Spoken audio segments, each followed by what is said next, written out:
Balls I-95, man. Number one rap platform in Connecticut. I'm your host, C's. My name is AB. Y'all know what we do here, man. Skills over politics. That means bring your pen game, not your name. Absolutely. Now, we switch it up a little bit. Just a little bit. Yeah, just a little bit. We cover a lot of things in the culture, mainly the rap, but we this platform is real special to us because how much we care about hip hop in its entirety. And where we come from, hip hop kind of raised us. You know what I'm saying? Right. And there's so many people that represent hip hop, the culture we grew up on, and what it means to us. Right. And there's so many, from producers to rappers to executives, that still believe in that integrity, that still believe in that sound, that still believes in certain aspects and certain values that hip hop implanted. Right. And that's what we like to keep on this platform. So we invite those who represent that on the show all the time. I like to think it's not only about the people in front of the camera, it's also about the people behind the scenes. Right. If I would have known a lot of things was how I operated, maybe I would have took the music route earlier. You see what I'm saying? So for me, I feel like it's important to highlight for a lot of people coming up, not just if you're a rapper, but you're doing a lot of other things. You know what I mean? You want to produce, you want to engineer, all that stuff you just want to do. It's important that we bring that to you to highlight so you can have that inspiration. And I think we got a great episode ahead of us. Right. So today, we in the West Coast, we in California right now. We still and the sound of the West Coast right now, these two have been like the heavy hitters. If you don't know, you need to get into get on board. It's no you don't know. So these two right here, I'm just gonna let them introduce themselves because sure. I'll let you guys speak for yourselves. Absolutely. Man. I'm Mike, and this is Keys, and we Mike and Keys. Formerly known as Futuristiks too. The Futuristiks. Yo, listen. So when it comes to the Futuristiks, because I want to start there. You right. You guys have done so much in the culture of hip hop, and like he said, it's been behind the scenes. To me, y'all always been like the silent killers, like the snipers. If you tap into your brain, you be like, yo, I ain't know they. It's amazing. I ain't know they the ones that did that. The catalog. Yeah, the catalog is crazy when it comes to y'all. So, I kind of want to start at the Futuristiks, right? You guys started out as a full group and you guys weren't from the same area, right? You're not from the same place. Yeah. I'm originally from Louisiana, but I've been living in California. Right. I know Keys is from Sac. Originally, we was a group of like 7 of us. It was originally. Right. So our crew is still together. It's just Mike and Keys now, but that's how it originally was. Now, how'd you guys, the separation, not really separation, but like how did Mike and Keys come? Like, how did that come to be? To fruition. Well, with Mike, you remember you invited me to San Diego. He was living in San Diego for a minute. And I drove down from Sacramento with like $800 in my pocket.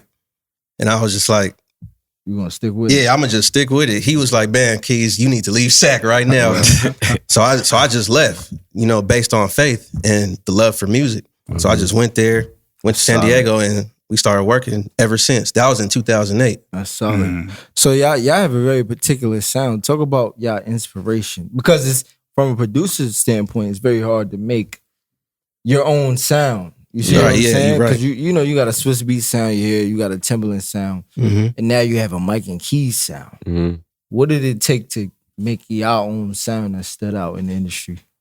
I think when you're trying to create a sound, it got to be the artist got to believe in the music that you're making. And I would say the first person that believed in this was Dom Kennedy.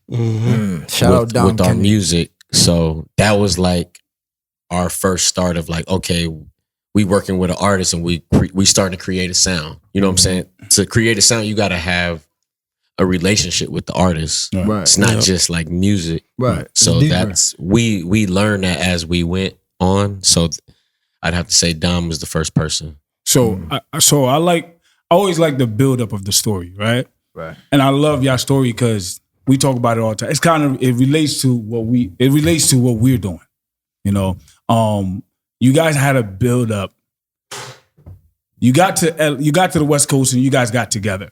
Now I know for the industry, It wasn't like I was lit off the get-go. No. Right? I want to talk about that process that you guys went through.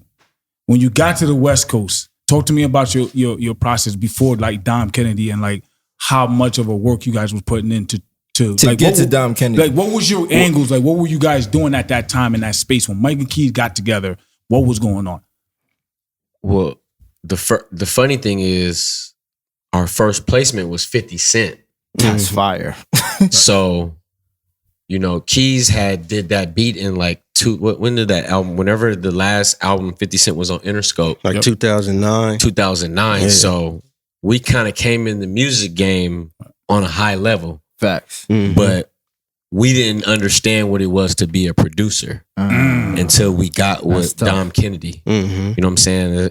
It was like cool to have a beat with 50 Cent, but we didn't get respected until we had a sound. Right. That's So tough. let's talk about that, right? That's tough. I You like that. you got that placement. How did that placement happen?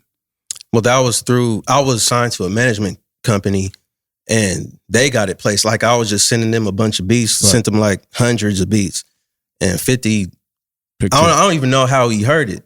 Right. I know it was through them, but that was one of the beats he had picked. He liked the beat and I heard the song and I was like, wow, we got a 50 Cent placement. Right. Yeah. That's crazy. Yeah. Bro. So, all right. So around that time, you got your first place. So talk to me about what you didn't understand that you understood when you Right. got to that you know, got when to producer status. Yeah. When you got your. Well, to be honest with you, we didn't understand nothing about the music business. Yeah, To be nothing. real, we didn't really know how it go. In our mind, we thought, oh, if you make tight music, Right. That's all then you someone's gonna get a hold of it. But It's we was totally wrong. It It's was bigger than actually the that. totally opposite. Okay. And I think from that time, it took us like 4 or 5 years to really understand that and be with artists and like we thought like, oh, we had to have songs with major artists. We didn't know we had to build with new artists. And that took us time to learn. So in terms of, I'm glad you said that because a lot of people feel like they just need the hit record or whatever the case may be. So in terms of building as a producer, because a lot of people don't talk about that, right? They just talk about building as a rapper. What advice would you give a new producer in terms of, because you had the placement like you said, but that wasn't enough. So how did you get to the point where you could be like, all right, I'm a producer? What advice would you give somebody who wants to be a producer and wants to have that relationship with somebody?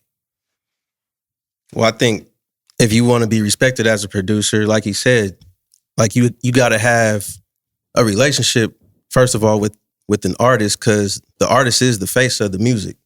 So it goes beyond the music in a sense.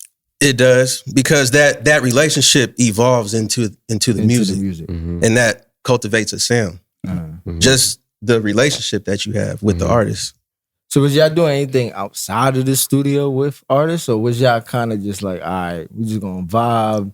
I mean, with Dom, when we did Get Home Safely with Dom, we was with him every day. Like he was taking us to food spots and stuff in LA we didn't know about. Yeah. And that was part of our energy. Right. You know what I'm saying? And then we started understanding who Dom was as a person. And I think when you make music with people, you got to know who they are. Right. I don't think it's bigger than just making a dope beat. Now that's real producing. Yeah. That's not pressing buttons. That's Because right. with the artists, all artists are different. You know, I guess you could say artists have egos, but they're different, a type of ego. So an ego might mean they just know what they want.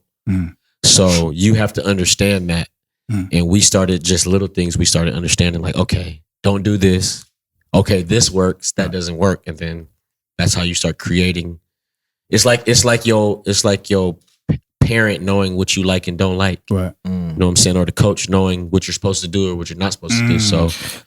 So talk about how that developed into the Nipsey relationship, because So before you jump, because I don't want to get there yet, I like talking. That's me and him got different ways of how we do interviews, right? I always like them to hear your build-up process. And I always want people to see that you didn't just jump in and you got lit. You went your process, right?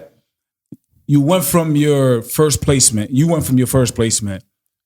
After you guys got together. From there, you went through how many years of a process until you got up with Dom Kennedy, and what was that process like for you to be like, yo, this is an opportunity, or was it even an opportunity? I think it was like, so our manager at the time was an A&R for Dr. Dre, Game. And his name is Angelo Sanders. He's a real, like what they call like the official A&Rs. He's one of those guys. Yeah. So he introduced us to Dom. He was like, this is an artist on the West Coast that's going to be a special artist. So we listened to him. We met Dom Kennedy in the garage at his house. So we were playing him beats in the garage. So it wasn't like we was in the studio. Right. And we just built from there, and Dom just took a liking to us. And then when we did get home safely, it was like, all right, he believed in us. We did that was the first time we produced a whole album. That's crazy. And then from that time, it was crazy. Like we produced 3 albums at the same time. We produced Casey Veggie's Life Changes. Right. Tough. Shout out to Casey. Right. Dom Kennedy's Get Home Safely, and then Nipsey's Crenshaw, all at the same time. Right. Yeah. And we literally like built a relationship with all of them at the same time. So your process actually was the unique part there was you selected a good management. You had a good management at that time. I did want to talk about that. So in that particular space, what invoked y'all to get a manager in that particular space? Was y'all popping enough to where y'all like, all right, we need a manager? I think he was a different type of manager because he came as an A&R. So I don't think he looked at it as a manager role. I think he was music. He loved the music first. I think a lot of the managers see how they can get you money. I don't think he was. I think he was more of a music guy than a business guy. You know what I'm saying? That's important. So like he helped us with a lot of the Nipsey stuff. He's the one that said we should get a studio with Nipsey. You know what I'm saying? So that like changed our career, I guess you can say, because we started understanding artists. So did it get that easy for y'all to just be like, I want him as my manager? Because that wasn't an easy manager to. You can't just get him as a manager, like, right? It didn't really happen like that. It was all a mutual thing because, you know, the homie Reese from San Diego, that's like our big homie. Right. And him and Angelo are cool. So Angelo heard the music and was just like, you guys are dope. I just want to hang out and listen to y'all. Like he's the type of dude to where he said, he's not a business guy. He'll stay at the studio and sleep at the studio just like us. To make sure like managers don't do that. Yeah, to make sure it's done. That's tough. I like how you said a real A&Rs because it's kind of funky right now in the A&R world. And well, I mean, he A&R Get Rich or Die Trying. Yeah. Damn. Shy Money and those guys, you know what I'm saying? That level. So that's a diamond rap album. Yeah. Right. And so we come from that. Too. And the documentary Game. Documentary. So those are classic rap projects. So like that, a part of the energy and inspiration definitely came from him because he used to push us to the core. Like, that's not good enough. So when we got with Nip, it was like, we're going to push y'all to the edge. So let's bring it back to his Nip question, right? Because I think that's you know, that was a unique part for the culture. I think you guys and Nip had it from the outside looking in. And before you say anything, Dom took us to the studio with Nip to do our first song that was Check Me Out. It all So came full before circle. it's so crazy. Like before we even did that song, we went to the studio and Dom was like, we got to make Nip a banger. And that was the first song that we ever did with Nipsey. That's funny. Check Me Out. That's my best friend's favorite song. He used to kill me to death with that song. Check Me Out. That was my joint too. So like, so Dom introduced you guys to Nip and the whole He process. didn't introduce us, but we already have been working, but the energy, like we was all in the same energy. Like Dom wanted Nipsey to win just like Nipsey wanted Dom to win. Yeah. Got you. And then it so happens that like those are the two guys that wanted us to do their projects and believed in us like more than any. Like there's no artist that believed in us more than Dom and Nipsey. So talk about what is it like working with Nip? Man, I mean he's real inspirational. Like his energy is so crazy. Like he's a music guy. Like he studies everybody. Like you wouldn't expect him to know certain things. Right. You know, he's from the West Coast, but he knows so much about the East Coast is crazy. About Wu-Tang, everything. Dilla, everything. He knows. Nas, like Nas was one of his favorite rappers. He knew every Nas unreleased everything. That's crazy. Yo, check it, man. Yo, we felt like it just didn't feel right where we was at. And, we skills over politics, so our shit is raw over here. You know what I'm saying? To capture the culture, we never did the producers episode before. We never did an interview with a producer before as far as, like, what's going on right now in the culture. So we had to come in their element and capture what's going on with them. And this is an infamous studio we in right now because a lot of shit went down in here. We had to get the real feel, man. We had to come. It just felt a little bit better to do it right here, right now. So yeah, we hit 100,000 subscribers, man. To celebrate, this is for the fans. This is for the real fans of hip hop, and we just want to get all y'all in this element so y'all can vibe with us. And it's like I said, it's a legendary moment for us and for what they got going on. So it's like that's why. Appreciate Mike and Keys for having us, man. It's felt like family since we've been here. Right. Thank you, brothers. Now we left off with Nipsey's favorite artists. Parts of his influence and favorite artists were Nas and a couple of other people. But I kind of want to get an understanding of like leading up to Nipsey, just even being in here, man. Like y'all relationship, how did it get to here? Well, we first originally had a studio with Nipsey in 2014. Mm-hmm. That was our first studio we had together. And if you listen to a lot of interviews Nipsey had, he'll tell you the story of we lost the studio that we had, that we were building from scratch. And that's really where our real relationship started together. And from there on, that's like we always kind of been working together in the same environment, pretty much since like 2013, 2014. So your relationship with Nipsey, he had a story where he said, one of his songs, I forgot the name of the song, but he said he sold his car. He did something where he came up with the money to go half on the studio with somebody. Mm-hmm. I don't know if this is the same story. I don't know if that's that same studio. It wasn't the same studio, but the same situations happened. Yeah. Having a studio is a sacrifice. You know what I'm saying? Right. It's cool. Y'all go open the doors raw, man. I told y'all. Capture all this shit. Oh, okay. All right, yeah. Okay, yeah. All right. Yeah, so. All right, so like I said,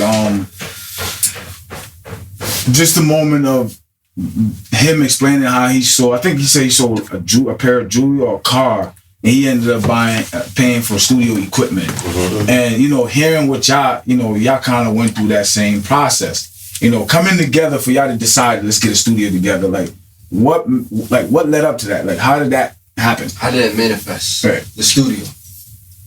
I think he was just starting to get comfortable with us as his producers because he told us, you guys are my sound.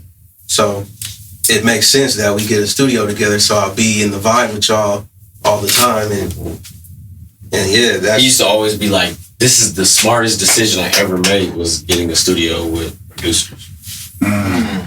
Just because I can always, get the music or just, just always be inspired. Because even if we made a lot of music, Nip didn't get on every beat we made, but it was just like, it would be sometimes where some artists would be in the studio with us and they might not like the beat, and then Nip would come there and get excited, then they'll like the beat. Mm-hmm. So it was like that kind of like, Nip was kind of like our A&R in a way, you know what I'm saying? Because he had a lot of relationship with artists, so we might be doing an idea and we might be like, man, we want to get Ty Dolla $ign or somebody on it, and he'll send it to him. You know what I'm saying? And so that was like the blessing of having the studio with Nip. So I might be naive to the situation, but I haven't heard that story often.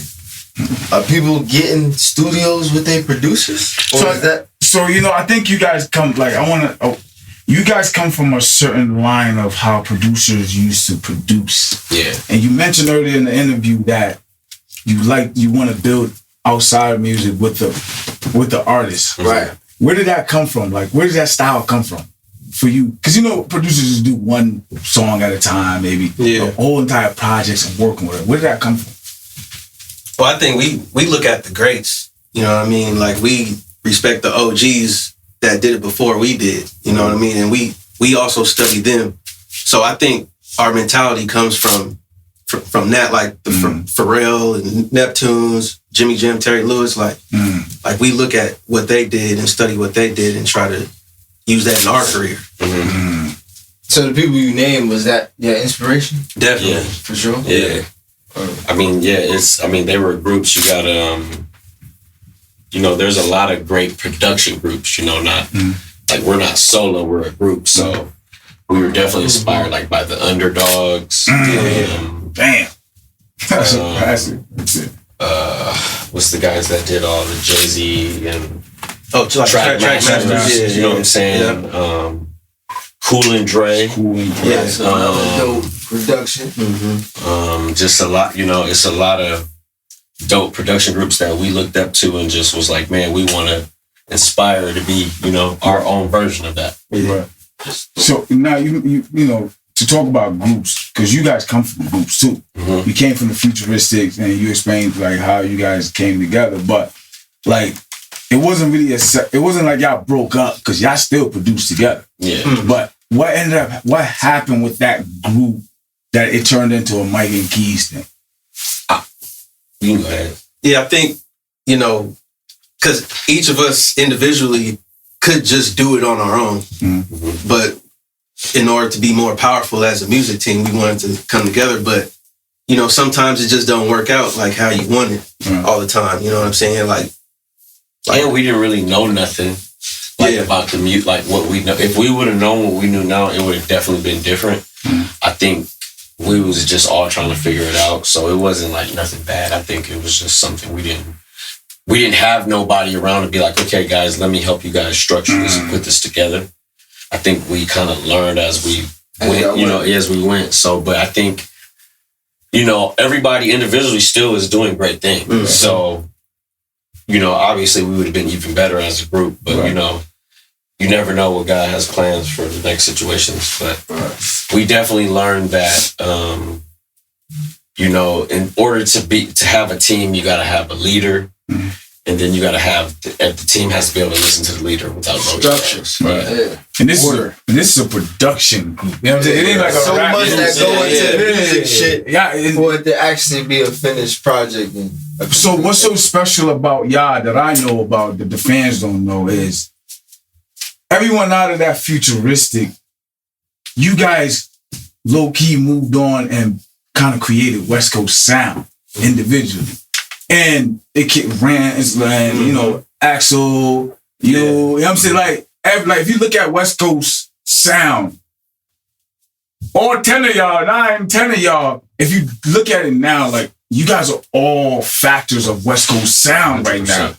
That's crazy how that happened. That don't happen. Yeah. Right. Let alone rap group, but a production team, and you guys kind of like, Futuristic might have ended, but you guys branched off. That's a testament to y'all, though. Yeah, that became the sound of the West Coast. Mm-hmm. And I think that's amazing, the fact that y'all still cool. Y'all all still cool. And y'all obviously still work together.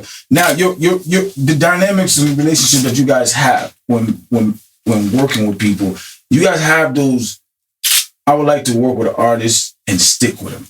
Work with an artist and stick with him. Work with an artist and stick with him. You guys all have that. Yeah. Why is that? Yeah, like why? I think, there's a thing called quality and quantity. Mm-hmm. So I think we've always wanted to uphold the quality of music because there's a lot of people that do music now. Mm-hmm. But I think like when we hear people talk about the music that we do, they always talk about, man, I remember this, or it sounds timeless, or so that's what we always wanted to work towards, like remembrance of music, because there's a lot of music that people consume 24/7.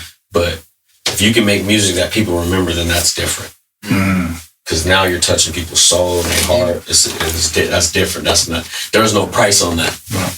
You know what I'm saying? And we don't want to just be the guys that's just like one hit wonders and just forget about them. Right. We want to continue on with the music and stay in the mix. I always thought that was an interesting factor because you know, I think back in the days of music and hip hop, it used to be like that. When Timbaland locked in with Jay-Z, you heard the Timbaland feel through his music, the entire album. You know what I'm saying? Like, but somehow we got away from it now, where producers in different coasts, they give you one hit with this person, give you one hit with this. Well, now it's starting to finally come back. Now, yeah, I was gonna say, you got see like Detroit got their own sound. Right. So it's like you can tell if someone's trying to sound like Detroit. I respect that. That's their sound. They created that. Atlanta, they got their own sound. LA got their own sound. Everybody got their own sound. So it never used to be like that. I think for a minute it was like kind of one sounding a little bit. Right. So now I think the cities are starting to come back with the identity of the music. Like, like you know how it was, like us being from the West Coast. There was at a point in time where West Coast artists didn't like East Coast music. You know what I'm saying? Or vice versa.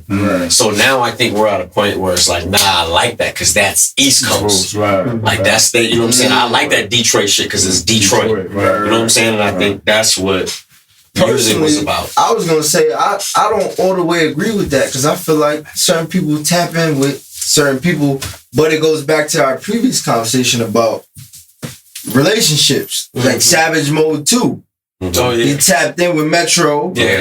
And they made a project. You feel me? Nobody forced that upon them, but they was like, all right. But 21 Savage was smart enough to say, I'm going to lock in with the producer. And if you take 21 Savage is an amazing artist, but if you take that sound away, it's not going to feel the same. It's not going to be the same, yeah. You know what I'm saying? And I think that was a smart decision by Metro and 21 Savage. Metro even in the video. That's how you know it was. That relationship was there. Yeah, it was tight. And I feel like, you know, like I said, I feel like you guys you guys really were the ones that strongly introduced it back. And it happened. Even like certain producers been bringing that back. Where you fully locking in with an artist, you fully, and then, you know, just to bring it back to Nipsey, y'all fully locked in with Nipsey.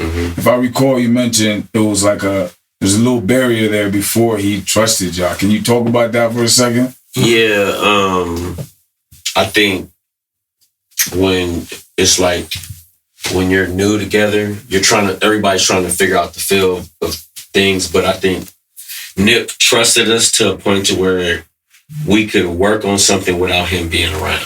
If that makes sense. So that's called trust. And artists have to have trust in the producer. Doesn't matter how good the producer makes be. Sometimes some of the records we didn't do on Victory Lap, but the other producers that did them trusted us with their records. If that makes sense. So we know y'all gonna make it. Y'all gonna make the record right. Y'all gonna treat it with care. That's what a real producer's supposed to do. And you go ahead. I think that's the most important thing. I think a producer's job is way more than just making a beat. Because, you know, like I said, we're going through a process right now with, you know, artists. Like it takes time to make great music. And, you know, I think that's what Nipsey learned through the process. It's like, oh, this takes time. And if you really listen, Nip wasn't a guy that recorded a lot. So he was more about, did it feel right? So we had to make music that felt right for him to get on. So he's already busy doing other businesses anyway. And I would say the turning point in that was Check Me Out. Was that the one that kind of... I think so. Was like, all right, I could let y'all creatively produce what I got going on because y'all get where I'm coming from. Yeah, Check Me Out is definitely one of the ones because he was like, this should be my sound right here. So I'm gonna stick with that. I'm not steering away from that sound. How did that happen? Check Me Out. How did Check Me Out happen? I just like hearing that story. How did the Check Me Out happen? I mean, you was at the session. The rants and so Dom, we were working with Dom on Get Home Safely. And Dom was, they invited us to the studio and Dom was like, let's pull up. I was like, oh, Nip wants us to come to the studio. So Dom was like, let's pull up over there. And he was like, man, we got to make a banger for Nip. And then the first beat I played was the Check Me Out beat. And then Dom went in there first. It was like new Nipsey Hussle. That's why he said that. Because he went in there first. It was like a new Nipsey Hussle. Check me out. Yeah, and then that's how the song happened. And then Nip did his part, and then Copy Supreme walked in there and was like, "What's going on in here?" and jumped in there and got him. So it was like just a vibe magic. session. Yeah, it was like a vibe session. And then from that day on, Nip was like, "Y'all gonna do all my music, or y'all gonna be my producers." From that day, I remember. So what is that like on the business end? Is that kind of like a trust thing, or did you have to talk about, you know what I'm saying, business aspects? Was it already family? Like how did that work? Because at the end of the day, it is a business. Yeah, you're right. I think we kind of already knew something great was going to come out of it because he trusted us so much. So we ended up being blessed with doing Victory Lap just from bucks. That whole span, those whole year spans. He just trusted us to do his album. You know what I mean? So, it's like an investment. Yeah, because I mean, a lot of those songs we didn't get paid for, but we knew something great was going to come out of it because we believed in him so much, and vice versa, he believed in us. Right, and Crenshaw, you know, you mentioned you guys were working on Crenshaw, and you know the production that you did on that. He fully got into that mode of trusting y'all. Yeah, if you look at it, it says executive music producers, the Futuristiks, and we didn't know our names was gonna be on there. But it was just like you know the usual production credit. But that's when I was like, oh yeah, Nip really we're rocking with us. From that day on, I was like, yeah, you rocking with us. You know, to talk about the business, I think you got from everything you're telling me, you guys got to a point in your career where the business really started playing a role, and you had to understand the business. Just talk to me about that process. I know you mentioned earlier when the 50 Cent placement for Keys, and then you guys didn't really know too much of the business of music industry, all the way leading up to Dom Kennedy. Talk to me about like what you learned, the business aspect of producing and being a producer. One of the first things I learned is, you know, you really need a lawyer in this business. You need protection, first of all. You need somebody to... Because as a producer, you're a creator too. So you really got to focus on the music, and you got to be on the business too, but you got to have somebody that knows more of the business than you, and that will be a lawyer, right? So you just need somebody you can trust in that, and just in that area. So yeah, a lawyer is definitely something you need for sure. So when y'all did with the 50 Cent track, yeah, obviously you didn't have a lawyer at that time. Not at the time, no. Right. And the business of it, now, not to get in your business, but there was placement, but there was like payment. Was there any royalties from that you guys was able to? It was a fight. It was a fight to get that. It's always going to be a fight when it comes to getting what you deserve. Because I felt like I didn't get what I deserved because I did the whole music, but there's other people that ended up getting percentages. You know what I mean? So it's like that's just how the business is. Everybody gets screwed in the business. That's just a learning thing. Now I feel like most producers, because at that time you were trying to get your name in there. You know what I'm saying? I feel like most producers, they go through that process. You have to kind of go through that process. Now the learning curve there was what for you? What was the learning curve there for you?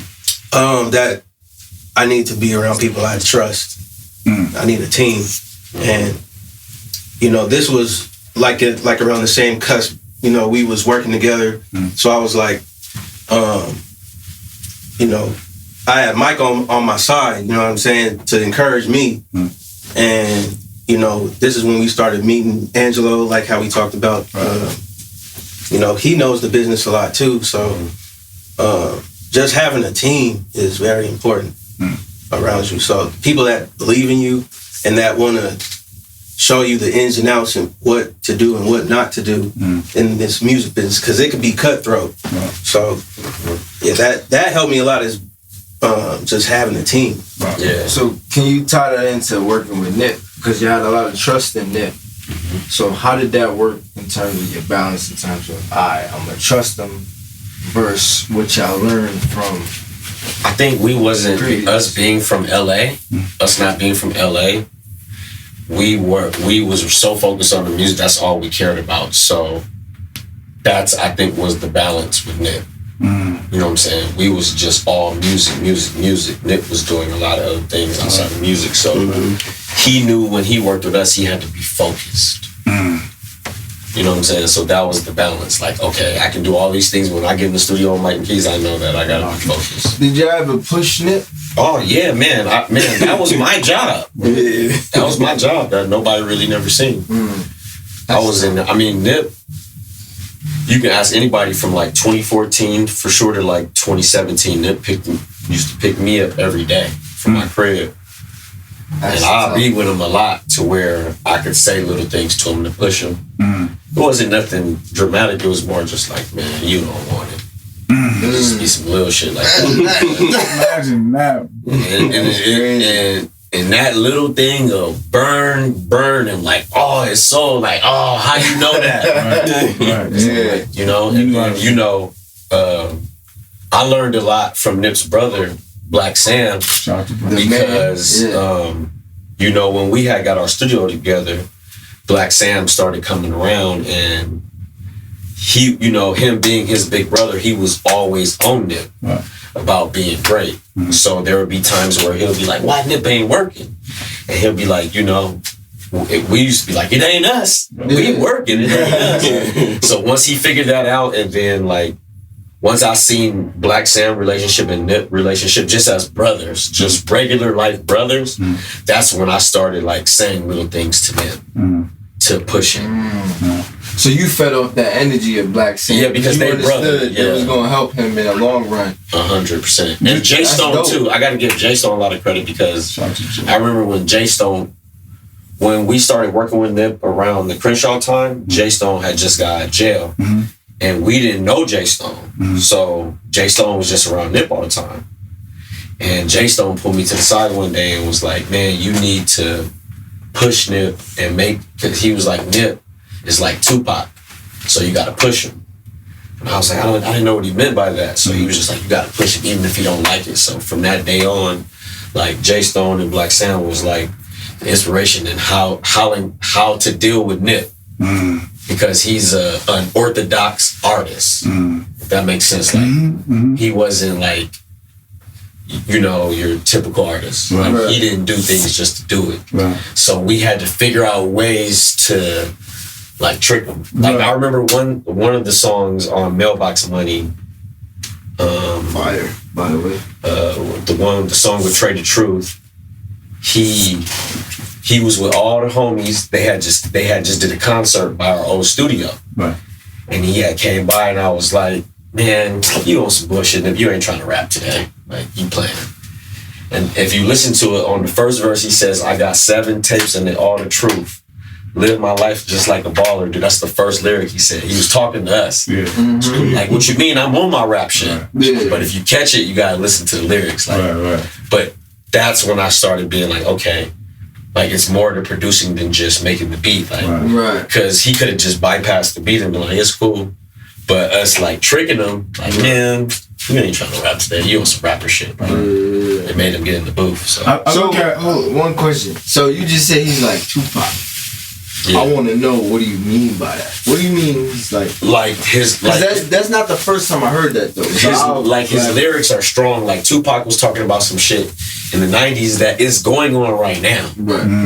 So that's what he meant by Tupac. Okay. Because I remember Diddy slowed down rap niggas. That's like a legendary that he slowed it down because he wanted him to sound more like Tupac. That's what people say. I don't know if that was true or not. That could be an urban legend. That's an urban legend. Okay. All right. I mean, so y'all had a part in it. I mean, we did the record. We did the record. Yeah, we did talk about it. Talk about it. I want to know because I ain't the first somebody. Now you know what it is. We work, for us, like we're always gonna fight for what we've done because we've had to change our name and things like that. So we always gonna let people know, like, nah, that was a record that we made happen or special. You know what I'm saying? Like, we gotta always say that. No disrespect to Diddy. or so there's no truth in it. Diddy was definitely faster. a part. I will. This is the honest truth, and I will say this: Diddy is definitely part of the reason why rap niggas is what it became. Because when we played it for him, when we went to the crib and played it for him, he was like, "It's cool," but he was like, "It don't sound like." What was the Dr. Dre? Dr. Dre, Ice Cube. Yeah, he was like, "It don't sound like no Dr. Dre, Ice Cube shit from the '90s." So he was like, But he was right though. He was right. He was right. So what? How did y'all make it sound like that? So originally, Nipsey wanted Diddy to do ad-libs on rap niggas. Okay. But then Diddy was like, but it ain't hard enough yet. Mm-hmm. So when he said that, we was like, damn. So we took it back to the studio. And that's when you see Lorenz from 1500 taking it to the next level on the record. You know what I'm saying? That was crazy. And there was more to that story that he wanted it to be like the Hate Me Now. He just wanted it to be loud, loud. Yeah. One thing we learned from Diddy is that we understand why he's Diddy as a producer. Yeah. Right. For sure. He knows how to put it together, and we learned that from him. So even though we made that record, him telling us some things enhanced it and made it better. You know what I'm saying? It was epic, but when we took it back to the studio and made it more epic, we understand what he was talking about. Nah, when you drop that shit, you drop rap niggas. Yo, that's right. That shit is different. I don't really care what you're doing. There's a certain energy in it. Yeah. So, that brings it back to what y'all two said earlier. And I think that's the reason why we really wanted to sit with y'all. Because right now, y'all are real producers. This is the definition of, when you say a point guard is a pure point guard, you guys are pure producers. No, for sure. Yeah, I want fans to know, industry to know, because I don't think y'all get y'all credit when it comes to production, but it's more. I think that's the part that we really came from, our OG and our mentor Reese. When we came to LA, he introduced us to a lot of the OG producers that did classic shit like Ice Cube, like Sir Jinx. If you know anything about producing, you know that Sir Jinx is the original member of NWA. And that's Dr. Dre's real cousin. His mom and Dr. Dre's mom are sisters. That's right. You know what I'm saying? So he was one of our mentors. Mailman, that did Chronic 2001, was one of our mentors. You know what I'm saying? We come from a background of learning from the OGs. When we came in the game, we went and worked with the OGs first. Right. We wasn't the guys that worked with the young guys. You know what I'm saying? I wish we would have did both at the same time, but we learned a lot from the G's how to really produce records and what to do, all the way to from mixing to giving the artist an idea to making a record from scratch on the spot with the artist. And it should be we learned how to do that with any artist. Did it take time? Yes. We had to learn that. I'll never forget, remember that time Corrupt came to the studio? And we thinking, Corrupt gonna like our beats, right? We thinking we ain't nobody. Right. And we play Corrupt some beats, he where the mic?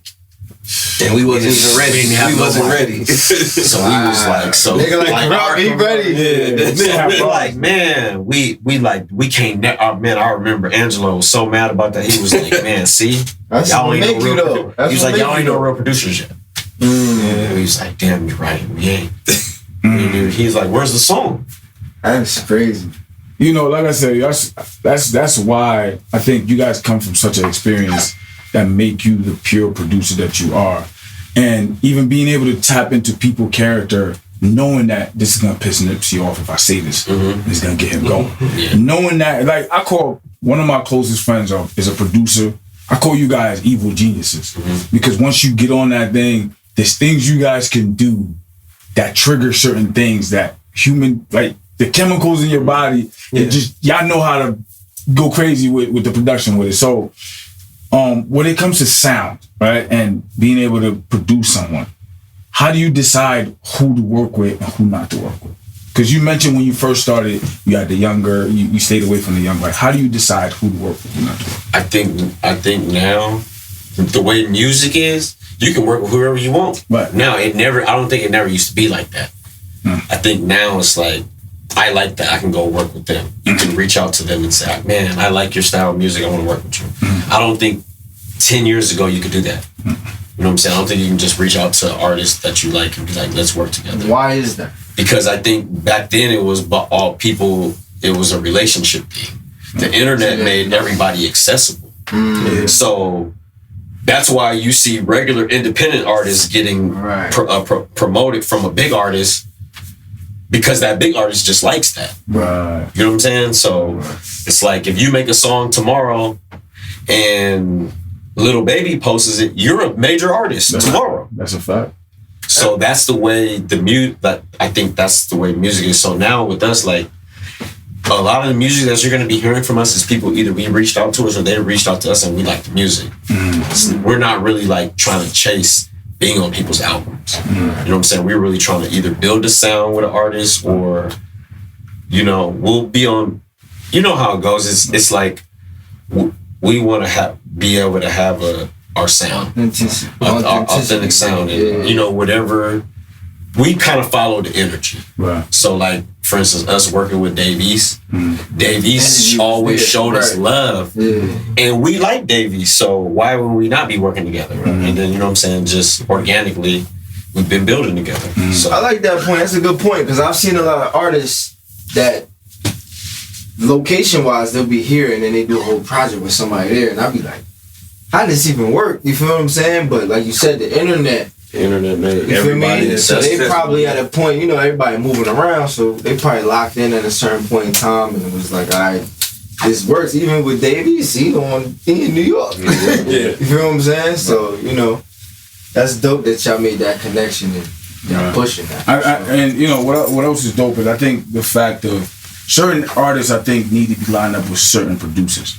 I think Davies and Mike and Keys production, I think it was needed. Sure. I think it was needed for Davies because he did a lot already. You know what I mean? He did a lot with different people, different production.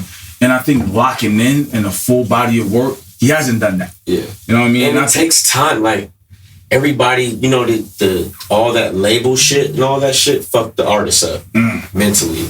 And it's like, it takes time to be great. You know, Nipsey was signed to Epic Records, but Nipsey didn't do what he wanted to do till like what, almost 10 years later. That's crazy. So I think we like Dave East because he reminds us of Nipsey. They're the same situation. You know what I'm saying? Everybody said the same things about Nip that they say about Dave East. So that inspires us to go hard for Dave East. You know what I'm saying? So shout out to Davies. Yeah, I mean, I think he's one of the dopest artists in New York, hands down. Shit, he's one of the dopest rappers out. I just think for any artist, you gotta have a team. We don't have to do every beat for Davies, and I told him that. Like, we don't have to do every beat, but we want to make sure that everything is quality, structured, song format, like, you know what I'm saying, like intentional. You know what I'm saying? Like, is together. Listen, I think the artist. Remember what we were talking about? Once the artist trusts the producer, you'll be able to tell the difference. You know who I think, who I know and I believe y'all should work with. I think that Benny the Butcher, Mike and Keys is necessary. You know what's crazy about that is like one of his people, Steve. That's one of our friends. He put us in a group chat with Benny, and the thing is, when we met him, he was finishing the Hit Boy project. I got you. You know what I'm saying? So we just, it's ready to go. It just hasn't been. You know how it is. You know how this music shit is. It's like when you start doing so much, Benny ain't put it together yet. He ain't even put it together yet. So, but I think when he does, it's gonna be magic because we love rap music. So by default, I know we'll do something dope because we love rap music. I noticed that, you know, you guys mesh well with like for sure. That's why I needed y'all on the show because we got nothing but rappers on our show. For sure. Spitters, we just had a reason. He just went crazy, just lost his mind. But just to bring it back to you guys and the way you produce and your directions. with dudes like Benny, dudes like Davies, and all the other people that you don't work with. Neat Bucks was just crazy because he just let us hear some shit. But but when it comes to how your direction on how you decide like what's next, how do you guys go about like what's next for y'all? We just go off a feeling and vibe. Like we don't force anything. That's like our things. We just go off a feeling. We don't like you said, like. Is there anybody that y'all want to work with? So yeah, just like because y'all already cooking. We'll work with it. Because y'all already cooking. But I mean, I'm gonna always say Drake. Okay. You gonna always hear me say Drake. That is dope. By the way. I mean, the Jay-Z, when Jay-Z got on the record, we was like, we expected that. Yeah. But Drake is like, you don't even know it's coming. He's a different type of level artist. Right. It's different. I don't know. So it's like, I mean, you see, he just put out a 3-song EP. Right. 1, 2, 3 on the Billboard. Right. So that's different. Right. You know what I'm saying? But he really make good music though. Right. So it's like making good music, and it's like it's different. So. I can see it, Drake, Michael Keys. Nah, we can too. Through the roof. It happens. It's just a matter of time. Yeah, it's a matter of time. Yeah. That's crazy. I just wanted to highlight because we've been going back and forth. You guys was just away with East working out of the country, and like the things you do to learn and actually build with the artists, because you didn't have to go. Y'all didn't really have to go, but it's part of your process that you picked up and you guys left and went out for. How long were you guys there for? Or just 7 days. Colombia. Straight production. Straight, just like us, the engineer, and Dave and his team. And once we did the first song, then the energy started. You know what I'm saying? And we did a lot of songs, but that don't mean all those songs are going to be on the album. I think it's just now, it's like when you play on a basketball team, you got to start seeing everybody's moves. Okay, what's comfortable, what I don't like, what he should like, you know what I'm saying? So I think that was like our mesh together. And now I think everybody knows what they're supposed to do. Does that help the creative energy? Everything. Once you get broke, everything. Or even going out of the. Because Dave didn't even understand. Like, he was so excited about being able to like, yo, change this real quick, and we changed it. Add this vocal in there real quick. Oh, and do it. You know, like it's different. You can't do that on email. Okay. Because it's gonna take longer. What if the internet ain't working? Can't send it. You know what I'm saying? Dropbox, something's gonna, you know. Right. But if you right there, you can change it right there. Right. As producers, what was one of the hardest things that you guys had to learn on your way to where you are now? And you obviously have more goals, but what was one of the hardest things that you guys had trouble with? Talk like controlling the session. What does that mean? You gotta talk like, we're not producers, so we're trying to understand what does that mean? Controlling the session mean like just say like, hey, somebody's like, we're gonna put you in the studio with Rihanna today. Everybody ain't ready to work with Rihanna, and what do you have? What do you know what to do? So you gotta have some great writers. You gotta have a musician with you. Because you got to be able to change things at the moment. If you don't, they're going to go find somebody that can. So you better be prepared. That's pressure. So that's a lot of pressure. So, you got to do that a lot of times to get used to that. So you guys got all of that. You just kind of know what to do and what not to do. So you went through, y'all to me, y'all wanted like, y'all famous underground niggas, if that make any sense. Yeah, that's cool. I mean, I don't even...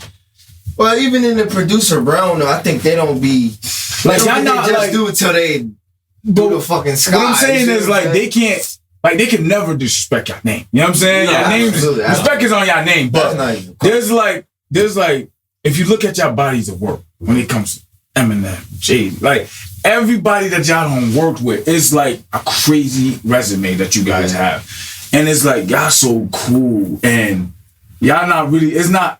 I don't know if it's mainstream. Y'all not really like... You know what it is? Because we ain't really did what we gonna do yet. Right. So you ain't even really seen it yet. Right. So it's like, I was always telling the kids, I'm like, the victory lap and stuff like that was like our beginning stages of what we do. I feel like that's us. Yeah, we just tapped in. Yeah, yo, I love that about y'all because we kind of have the same kind of story. But what we're doing, we come from a line of like, there's no industry favors. It's like all grind. Like even meeting y'all, it was through shout out to Drew, that dude. He kind of put the play together where we got introduced you. It wasn't we weren't interning for no labels. But even with Drew, we ain't met Drew face to face. This is all music, relationship. Mm-hmm. We like Drew's music, he likes our music. Right. And that's all it's about. Like, it ain't no politics and no, because Drew's not like that. Y'all know Drew, he's not on that. Yeah. So that's kind of how it is authentic. Plus, we use the same program to make music on, so. Okay, so you guys got a relationship. Yeah, it's like a different type of relationship because everybody doesn't use that program that we use. Right. That's fire. And like I said, that's what makes it special for for us to be able to sit and tap in with y'all because we come from the skills over. That's our mantra on the show: skills over politics, and it's a thing that we believe and we stand on. And I feel like y'all represent that so well because in your sound, y'all created a sound that's so like it's pure. It's so pure that. You can hear that it sounds so good when you get a rapper on one of their beats or one of their production. It sounds good. That's why I know this Dave East project might go crazy because y'all work so well with rappers like that. Yeah, you know what I'm saying? I mean, this shit we heard. Yeah. Through the roof. You know what I'm saying? So, now, as far as like labels and being able to like how the industry took to y'all, we had our moments where we didn't take it personal, like fighting to just be like, yo, why this person ain't picking up when we call? Why this ain't happening? We went through our phase and we're going through the phase and learning. Like, yo, don't take it personal. You know what I'm saying? It's not that personal, but get through it. Go through the process. Did y'all go through some process like that? How was like that for y'all? Well, it was like y'all had the content, y'all had the quality, but it's like this barrier where it's like. I'm gonna tell you how LA is. Y'all ever seen that episode of Martin? When he went to LA, when Tommy Davidson was Martin Jones, and he was like, "It's Hollywood talk, man." That's how this shit. This how this shit is. Crazy. You know what I'm saying? You just gotta really know when it's your time and when it's not your time. It's a subliminal, but you gotta understand where you. It's like you gotta read the room. You know, I think being in this industry taught us how to read the room. You gotta know when to walk in and when to walk out, and that's what. Kind of our approachment is to everything. You know what I'm saying? It's just like going. You ever been somewhere and you're like, man, the vibe is off. I don't know if I should be here right now. Then as soon as you leave, some bad shit happens. Yeah, it's like that. Lined up perfect. Yeah, it's like I'm glad I left at the right time. You got to pick and choose your battles. You got to know when the vibe is right. You know? There's a certain peace and exclusivity too. Yeah. You know what I'm saying? Yeah, and I feel like, y'all move that way. You know what I'm saying? I definitely feel like you guys keeps the quality high level. Yeah, sure. Yeah. But imagine if y'all just working with everybody. It'd be like, alright, that was a dud. That was Right. And just this is more for the producers that are watching this episode and that are tapped in, that kind of went through your process or trying to go through your process. The understanding of like being a producer and being in the industry and being signed in the business of being a producer in the industry. Are you guys considered independent producers? I think we're considered universal producers. Okay. What does that mean? That just means we work with everybody and we do what we want to do. Okay, so there's no like exclusive contract. No business line. No. Y'all make the business. Yeah, I mean everything that you see, it's either we created or someone from our team created. Is that normal or is that? I mean, it's harder. Okay. It's harder to do it. So it's not the normal blueprint. You see, it seems like it's normal now. Yeah. Right. Okay. I still don't think it's normal now because I hear producers having contracts. Yeah, they got like contracts. Because what happened was producers don't really get paid. Yeah. So that's a whole nother show. Well, Hit Boy said he didn't get paid on. I forgot what was the major joint? He played it in the verse. It was a major joint. It was Hoven. It might have been on the Niggas in Paris project, something like that. He said you didn't get fully compensated. It was something like that. I wouldn't be surprised. But that was a big story because it was such a hit. I think it happens to every single producer, and we gonna always fight for the producers, but the producers get treated the worst in the music industry. I know that sounds crazy, but And we create the sound. yeah, so it's like the fighting that we have to do behind the scenes is ridiculous, just for a little bit of money. Even to this day, with your body of work and how y'all got going on, or have y'all gained leverage in that fight? I mean, I think now it's a name game. So it's all about building your brand. It's not about just the music. It's about our brand. Like, we've been building our brand. You know what I'm saying? Outside of our music, I feel like our music has always been dope, but our brand hasn't been dope. If that makes sense. So now, you know, Nipsey was a part of helping us build our brand. So when we changed our name, he was like, I'm gonna help you guys build your name. So he was definitely a part of that. So that's what's important to us, is like, our name is gonna last longer than anything. You know what I'm saying? So we gotta have an official name. I feel like that's an important thing to highlight in terms of y'all and Nipsey understanding that and bringing that full circle. So for a lot of producers, up and coming producers, grinding, I know y'all might be like, I gotta get in the trenches, I gotta do this beat, whatever the case may be, but just understand there's always a bigger picture to it that you have to be mindful of. Keep grinding, but be mindful that there's a lot of recipe. Yeah, I told y'all this is raw, man. I'm gonna keep saying this. I keep telling y'all this is raw.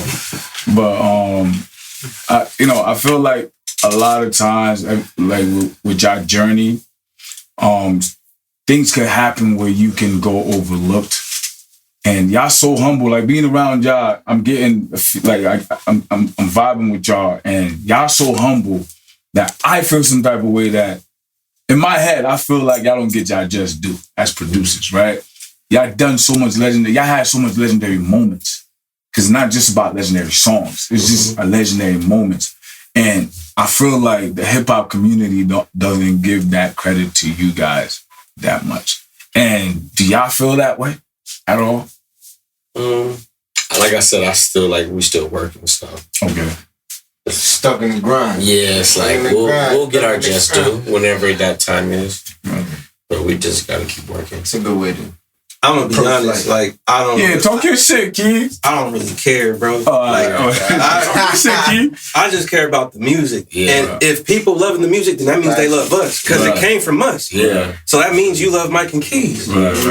You can't go around. That's how I look at That's it. deep. That's like, passion right there. You don't have to see the physical. You don't have to love the physical. You could just love the music, and I'm cool with that. That's tough. I hear people in the car bumping our music all the time. Yeah, like all over the world. So it's like we don't. Like, I remember Mailman told us that. I was like, Mailman was like, the craziest thing I ever did was like, because he produced Eminem's album. Right. And he was like, man, 10 million people love the music. So that's next. He was like, they don't even know me. Exactly. So he was like, that's next level. You know what that remind me of? Like how people sample music from like the 70s. But we don't even know that sample was from. Yeah. And then if you know what I'm saying? Do your research. If you do your research, you're like, damn, that came from. Yeah. I remember Lauryn Hill, Can't Take My Eyes Off You. Right. Was sampled from. Right. Another. I was like, oh, that just blew my mind. You feel what I'm saying? To the point where I listened to the original just to get an appreciation for Lauryn Hill. You appreciate and how it more. tied into our culture as black people. But that was a white guy. You feel what I'm saying? But it was fire though. You know what I'm saying? So it was a good full circle moment for me and stuff. So I feel like y'all stuff right now might be what's sampled in the next 20. Right. You see what I'm saying? Right. Because music all comes around full circle. So you never know how you impact people, which is what we kind of do. We trying to impact a culture to come and they be like, nah, I could do it this way because I saw it. You feel what I'm saying? Like I saw it work. Absolutely. So we wanted to invite people that kind of was on the same path. You know what I mean? And then, you know, he was talking about just doing stuff like that, but I feel like you said, at the end of the day, there's people watching. There's people that are inspired, whether they want to admit it or not. But there's a certain road that everybody's going down that you're going to understand. It's going to unfold in a certain amount of time. I always told Keys, I'm like, bro, think about this. I'm like, we've been able to work with Eminem, Jay-Z, Dr. Dre, in a short span of time in our music career, 50 Cent. So it's like, we never thought about that. Those is like the greats. So we blessed. You know what I'm saying? We ain't We just Right. If you stop today, it's like, damn, we did that. Like, nobody in our family, my family has done nothing like that. Right. You know what I'm saying? So I always ask this to the artists, and I kind of want to get y'all. I want to understand and hear y'all opinion about it. I say impact and analytics. I always say impact over analytics. I choose impact over analytics. And I see how much of effect that it has on artists in the industry, period, right now. But artists that are trying to stay true to themselves, where the analytics kind of bothers them. Yeah. How do y'all feel about impact versus analytics? Like, what's y'all ideas around that as producers? We don't even pay. I mean, we don't really pay them no attention because it'll mess you up. You start paying attention to analytics and all that shit. Like, if it's the song sounds radio and all that, then you're confused creative wise. So it's like we just follow the energy. You know what I'm saying? Every song ain't a hit. Every song ain't meant to be a hit. Some of the best songs in the world are not song on the radio. Because some of them songs you hear on the radio be gone. You know what I'm saying? Right. No impact. You don't care about it. Right. You know what I'm saying? So at the end of the day, we want to be able to do both. We want to be able to have music that's on the radio and music that you remember forever. You know what I'm saying? That's really the goal. Yeah, y'all come across that way anyway. You know what I'm saying? That's why I asked it, because we're heavy. I'm a heavy believer of like impact, because I believe that's what Nipsey was. I believe that's what Pac was. I believe that's what Biggie was. Biggie had one album. You know what I mean? It went down in history as the greatest rapper of all time. Yeah, one album. Yeah. I don't look at it like it was it's his impact that created. Analytics, if you look at analytics, he only had one album. Right. Lauryn Hill. She only, you know what I'm saying? Like quality over quantity. Right. You reach down, you appreciate it way more because you like, if they would have gave me all this extra music, you wouldn't like it as much. Right. Now, outside of music, I know you guys, being in where you are in your career, what things did you guys got cooking up that, outside of music that you're working on right now? We got the clothing line coming up. Yeah, we got the clothing line. We're going to be dropping sound kits. We're going to be doing just a lot of collaborations. We're really starting to jump into, we just produced our first film. So that's like a whole nother world for us. Yeah. Shout out to Baron. Yeah, Baron. Baron Davis. He's just on the phone when y'all got him. Yeah, he put that whole thing. That side eye going, but it's cool, man. We got him. He's been, Baron was definitely a part of our... Baron is tapped in. Yeah, he was part of our music career early. That's what's up. That people don't really know, but he's been tapped in with our career like early, like Scheme, Baron. They introduced us to a lot of people in LA. Right, rapper Scheme. Yeah. Okay, shout out to Scheme. Yeah. I was one of my favorite West Coast rappers back then. So that's why when Baron called, it was funny because we told him we was pulling up, but he pretty much jump started us in the film world. We gotta give him 1,000% credit for that. We started going to like film festivals and stuff because of Baron, and he's very heavily in the TV world and film world. So he definitely put us in our first film, produced by Mike and Keys. You mentioned earlier about the New Balance. I don't know if you want to talk about that. Yeah. How did that? So, what people don't know about us is we're real, shoe connoisseurs. Sneakerheads. Real sneakerheads. Been sneakerheads before music, before everything. Yeah, before it was cool. We have a relationship. Shout out to K-Dot. We've been putting together a New Balance situation, and hopefully it works out. Shout out to y'all, man. I know we don't have New Balance. a lot of heat in the room right now. But shout out to New Balance. Yeah, trust me, we got some crazy New Balances. We don't have them on right now, but Jordan is just a classic shoe. It's for the culture. It's part of, it's like no matter what, you gotta have Jordan. Yeah. So that's what it is. But I think New Balance is gonna be the new wave just because they're tapping in with the culture now. And, originally New Balance was made as a shoe for CEOs. Outside of a running shoe, that shoe was made for CEOs. I didn't know that. So, great. If you really go back and look at it, you'll see all the real, the billionaire guys wearing New Balances, playing New Balances. So we want to, be the inspiration like Kanye was with Adidas. You know what I'm saying? Nobody didn't really care about Adidas until Kanye West put his hands on that. And it's like, you know, we want to keep that going. You know, I feel like a lot of the producers are the most stylish and the freshest. You know what I'm saying? I know everybody gives the artist the credit, but if you look at the producers, you know what I'm saying, they're the stylish one. They're the one that really care because we're really in the studio, so we got to kind of dress nice when we're in the studio because we're not really in the scene like that, quote unquote. So, you know, Nipsey's nickname first used to be the Fresh Kids. Like, oh, the Fresh Kids are here today. Because we used to have something new every day. Right. So that's what we want to represent, you know what I'm saying? And we want to let the producers know that they should be treated like royalty, meaning like, don't treat it, you know what I'm saying? So that's how we feel. Like you can't just treat me like this. I really do this. I dress nice. Everything we do is nice. Right. We might be the sound guys where we're not in front of the cameras, but you know, I think that message is important in the way how you guys carry it and how you carry yourself. I think that's important. 100%. And producers. And we're definitely going to be, you know, one of the first producers to really be heavily in the marijuana game. You know, we have a lot of friends that are in the, you know, the high level of that game. And we're going to be a part of it. Our first studio was with Be Real Cypress Hill. They're the kings of the marijuana game. Yeah. So we learned a lot from being around them. Like, put it like this, when Be Real started his radio internet, you know what I'm saying, just at the studio, just like this. Right. And that turned into the biggest weed brand out. Right. So we've seen it start from scratch, manifest, and then become big. But what I learned from it was consistency. Like he did it every day.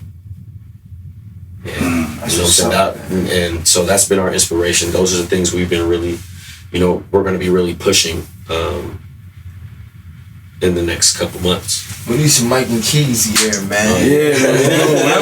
Whenever you do drop that, send it over, man. Yeah. But you know, like producers, we were talking about earlier, producers have cornered a lot of the markets now. They're like running everything low key. I mean, man, like our boy Chasing Cash. Right, Chasing Cash. You know, he has him and Dow Jones, they got Not For Sale. Right. And, you know, he's just inspired us with his clothing line, with their clothing line and what they're doing. They're doing some major things. So, you know what I'm saying? And they are platinum producers before they were doing that. Right. You know what I'm saying? So that they've definitely been an inspiration to us. We got a lot of friends in the clothing business, trap house clothing, different people, and they've just been inspiring us and giving us motivation and, you know, love to do it.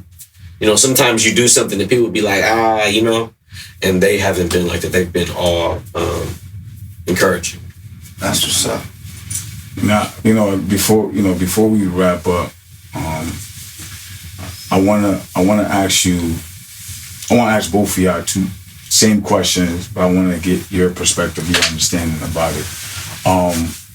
What's your motivation? I mean, that keeps you what keeps you going in this industry? In music,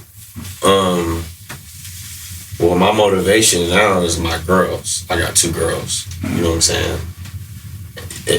At first, it was just to try to make the best music possible, but now it's a different inspiration. You know what I'm saying? And now my girls are getting to an age to where they know what I'm doing. So it's like they are my inspiration. You know what I'm saying? Period. That's fine. Keith, I want to ask you the same thing. What's been your motivation, or what's your motivation?